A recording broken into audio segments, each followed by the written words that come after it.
Hello, hello, hello, and welcome.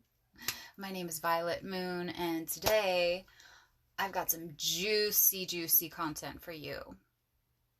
This episode is all about how to set healthy boundaries. This is something that I have struggled with, I would say, my entire life as being Violet. I'm an empath, so shout out to all the empaths out there. Boundaries are really hard for us. Boundaries are something that I didn't even know that I didn't know anything about until I would say a year and a half ago. So I've worked with a shadow integration coach and spent a lot of money figuring out how to truly set boundaries. They're very important, okay? This is something that I just had no idea about, and the shift since learning about it has been so profound. So a good analogy would be just like, say you have this beautiful garden of tomatoes, delicious tomatoes, and you're tending to your garden, you're taking care of these tomatoes, that's your job, that's your passion, you just love these tomatoes, and you are dedicating all of your time and energy to growing these tomatoes.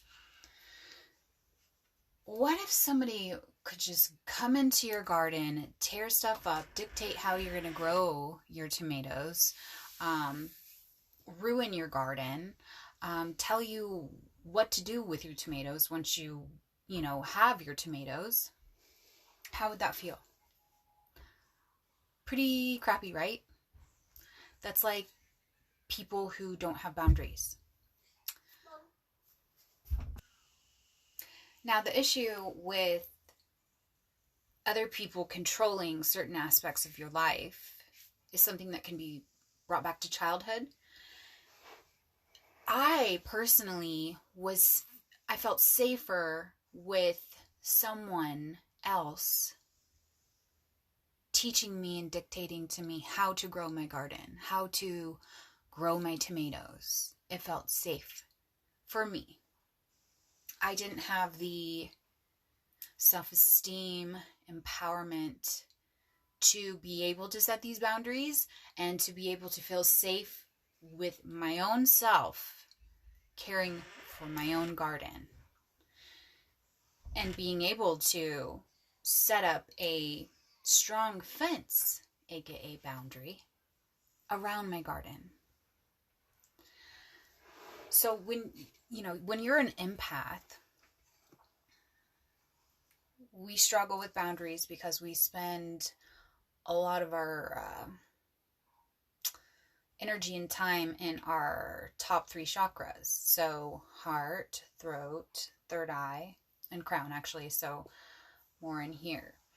And we're not really in our bodies. We feel other people's emotions. We think that they're ours. We take a responsibility. We feel guilt if we don't take responsibility for these other people's emotions and feelings. And, so one of the most powerful things that I've learned is to get in the body, to be able to ground down through your solar plexus and your sacral and your root chakra and feel the difference between your body and the wall, your body and whatever is outside of us, okay? As empaths, it's so important that we establish that boundary. And another powerful thing that I've learned is to say you're experiencing something tricky with your family and you tend to pick up on their energy and then feel guilty for not being responsible for their happiness. A very powerful thing to do is, internally say to yourself, that's not me. That's theirs. That's their stuff. It's not mine. It's not my responsibility to take care of their stuff. That's theirs, and this is mine. So that is a super powerful way to set up some boundaries that are really going to be empowering for you. It's such a good feeling to feel empowered and separate.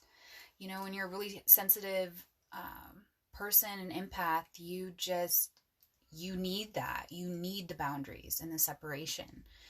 So, getting inside the body, feeling the separation, realizing and saying that that's their stuff and not my stuff. I'm not responsible for that. These are just massively powerful tools that can help you with setting boundaries in your life. I'll see you next time. Thanks for tuning in. Make sure you like, subscribe, and share. All right, bye guys.